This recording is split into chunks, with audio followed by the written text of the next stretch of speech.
The Minoan people were not Indo-European. They were related to the pre-Greek dwellers of the Greek mainland in western Anatolia, the so-called Pelasgians or Pelagesians. Right?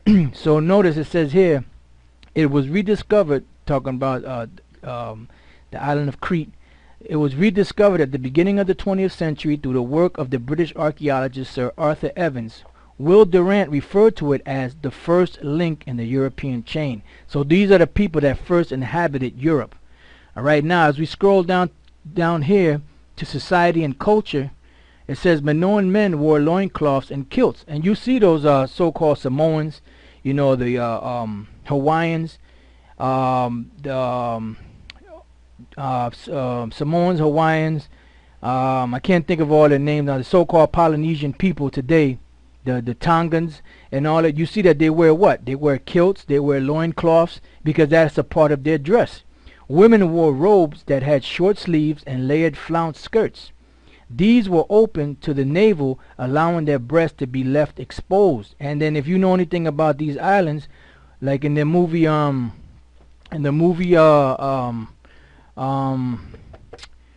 Bounty with Anthony Hopkins and what's his name, Mel Gibson, they show you in that movie itself that the Hawaiian women, when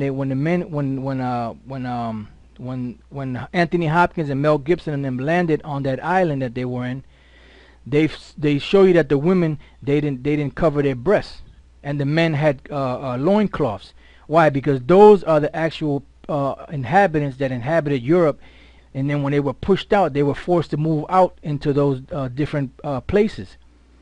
Now I'm gonna show you this real quick, this quick clip of the movie The Bounty.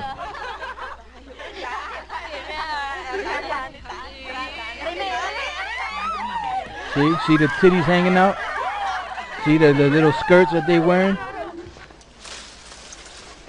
See? They didn't cover themselves up. The women didn't cover themselves up on the top.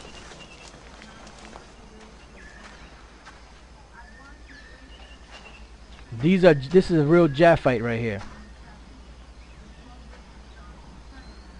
And if you watch the movie, they show you that the men also wore loincloths. Alright, that's why it says here, it says Minoan men wore loincloths and kilts. Women wore robes that had short sleeves and layered flounce skirts.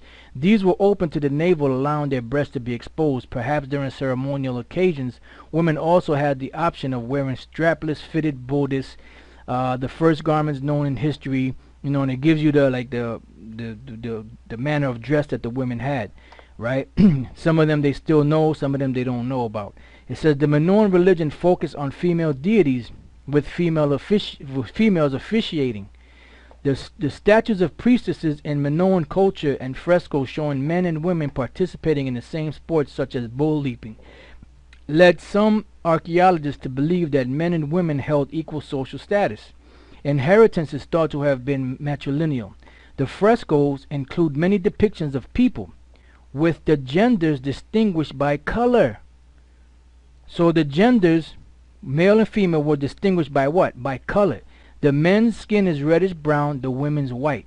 So they were all brown skinned people, but when they painted frescoes or any types of painting of themselves, they would distinguish the genders by color. That's why you had the men that looked dark, you know, a brownish color, and then you had the women that looked white, like in this picture here. Fresco showing 3 women who were possibly queens, and you notice that the women's skin color is white. Why? Because that was to distinguish the difference between the men and the women. Because if you look at the men, they had long hair, and they look like women. See the woman with the long hair, but that's how they distinguished the two of them. Not that they were white Japhites and black Japhites. They were all black. But in art, they distinguished the genders by skin color or by color. What you see right here again, it says the frescoes include many depictions of people with the genders distinguished by color.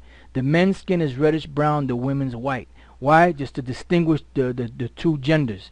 Alright, that's the reason why sometimes when you see these Japhite pictures, some of them are brown skin and some of them look white.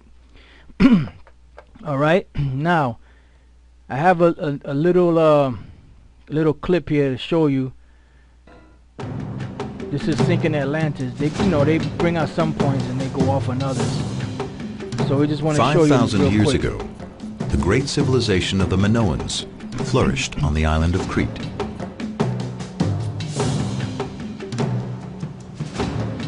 Centuries before the Greeks built the Parthenon, Minoan artists recorded their achievements with exquisite carvings and beautiful frescoes. Look at that, dark-skinned people. The Minoans were the first Europeans to use writing. First Europeans, you heard what he said, right? First Europeans. Then, at the height of their power, women. See, that's a woman. they were wiped from the pages of history. And Their disappearance they're all is black, still one of the ancient but world's the women greatest were depicted mysteries. as white. Why? To distinguish the genders. as we Some read. thought the Minoans were slaughtered by invaders. Others that a volcanic eruption had engulfed them. But now, a team of scientists is looking for more definitive answers. Their research is casting doubt on previous theories and unearthing new evidence of an unexpected natural disaster. You spend a lot of time looking for something, and then when you find it, you wish you hadn't. Yeah, you wish you hadn't, because you found out that the original inhabitants of Europe were really black, not white. All right, the Japhites, the original Japhites, were dark skinned. Now he's trying to use that saying what he just said, because they found out that they supposedly got wiped out by a tsunami or whatever. But we know what he really meant. He really meant that you do all this digging and research, and then when you find out the truth, you kind of wish you didn't. That's what he's saying, because of the fact that they found out through Sir Arthur Evans, that the archaeologists that dug up the island of Crete, that the original inhabitants of Europe were actually dark-skinned people, not white. Did the Minoans' terrible fate give rise to the famous myth of Atlantis, the ancient city that vanished beneath the waves?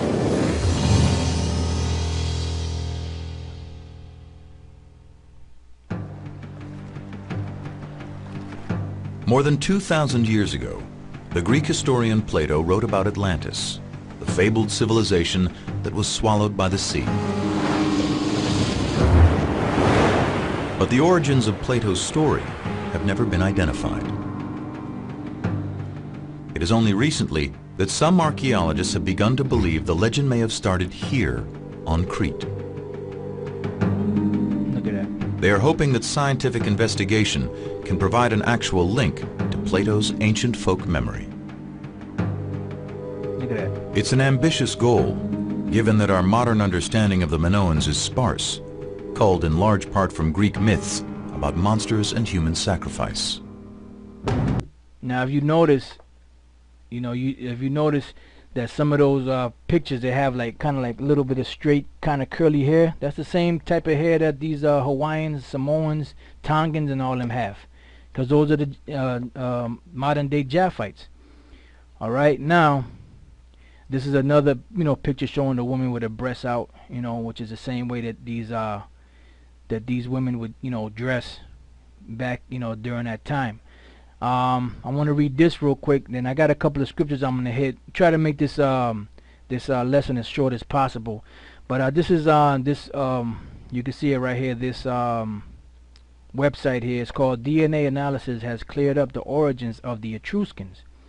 Tuscany's name in modern day comes from the Etruscans, a very advanced ancient civilization, highly influential in the development of the early Roman civilization. Now,